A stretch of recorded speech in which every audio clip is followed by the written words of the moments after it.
Hello बच्चों, तो आज हम लोग रिवीजन करने वाले हैं हमारे विज्ञान के कक्षा 9 के अध्याय 6 ऊतक का अध्याय 6 ऊतक।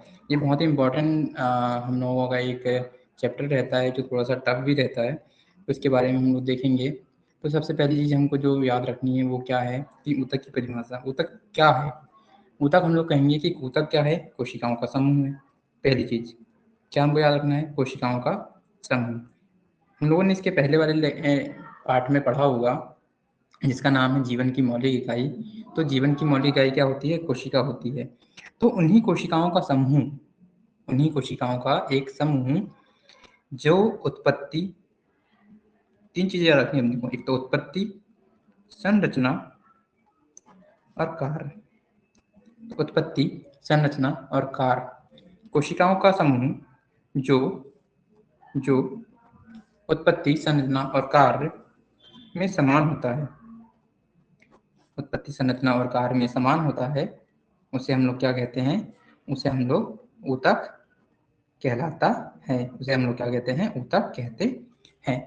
ये हो गई ऊतक की परिभाषा। ये बहुत इंपॉर्टेंट ऊतक की परिभाषा है। इसके एग्जाम्पल में आप लिख सकते हो पादप ऊतक, जंतु ऊतक। इस चैप्टर में हमको दो ऊतक के बारे में ही है, तो पादप ऊतक के बारे में, दूसरा क्या? जंतु ऊतक के बारे में। तो आज हम लोग जिस ऊतक के बारे में रिविजन करेंगे वो रहेगा हमारा पादप ऊतक। कौन सा ऊतक हम लोग आज पढ़ेंगे? पादप ऊतक पढ़ेंगे, जिसका हम लोग शॉर्ट में रिविजन करेंगे। पादप ऊतक क्या होंगे? ऐसे ऊतक जो पादपों में पाए जाते हैं उसको हम लोग पादप ऊतक कहेंगे। हम पादप ऊतक हमारे होते हैं दो प्रकार के।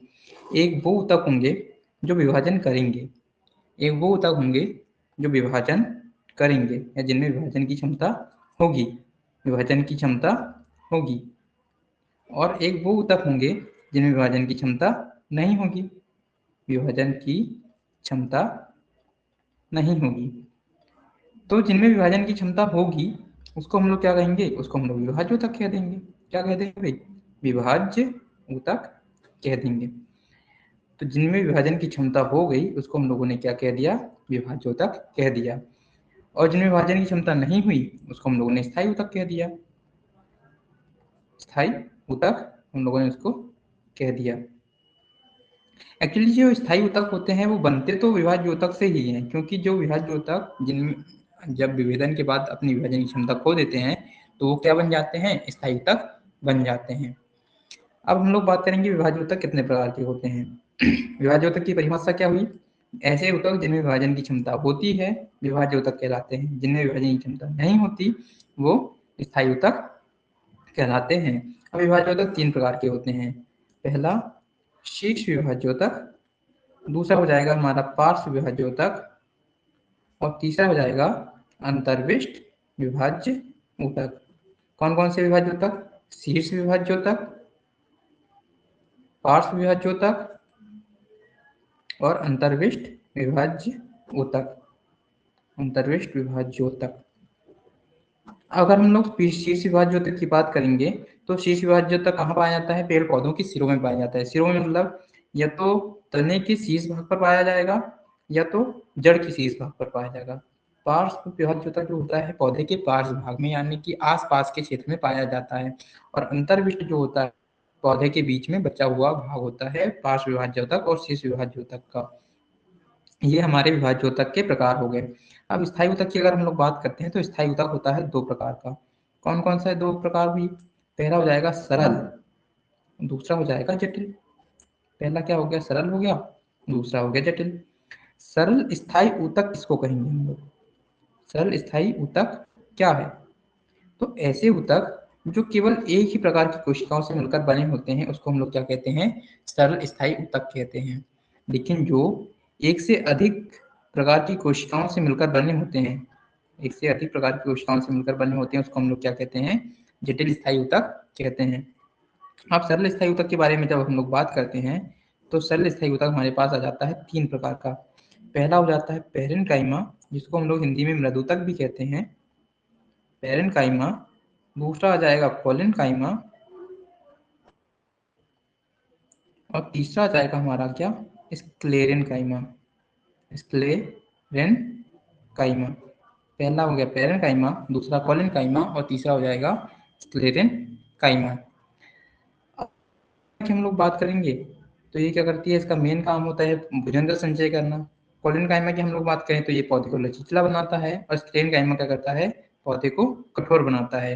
ये क्या करता है, भोजन का संग्रहण। ये करता है पौधे को लचीला बनाने का काम, पौधे को लचीला, और लचीला के कारण मजबूत, लचीला और मजबूत बनाता है। स्क्लेरेनकाइमा क्या होता है, पौधे को या पौधे के अन्य के भागों को भी, पौधे को कठोरता प्रदान करता है, कठोरता प्रदान करता है। जटिल स्थायी ऊतक की अगर हम लोग बात करें, जो जटिल स्थायी ऊतक हमारा दो प्रकार का हो जाता है, एक तो जाइलम और दूसरा हो जाता है फ्लोएम। पहला क्या हो गया जाइलम, दूसरा क्या हो गया फ्लोएम। अब जाइलम हो जाता है हमारा चार प्रकार का। पहला क्या, जाइलम चार प्रकार की कोशिकाओं से मिलकर बना होता है। पहला है ट्रैकिड, पहला हो गया ट्रैकिड, दूसरा हो गया वाहिक, तीसरा हो गया जाइलम पेरेनकाइमा,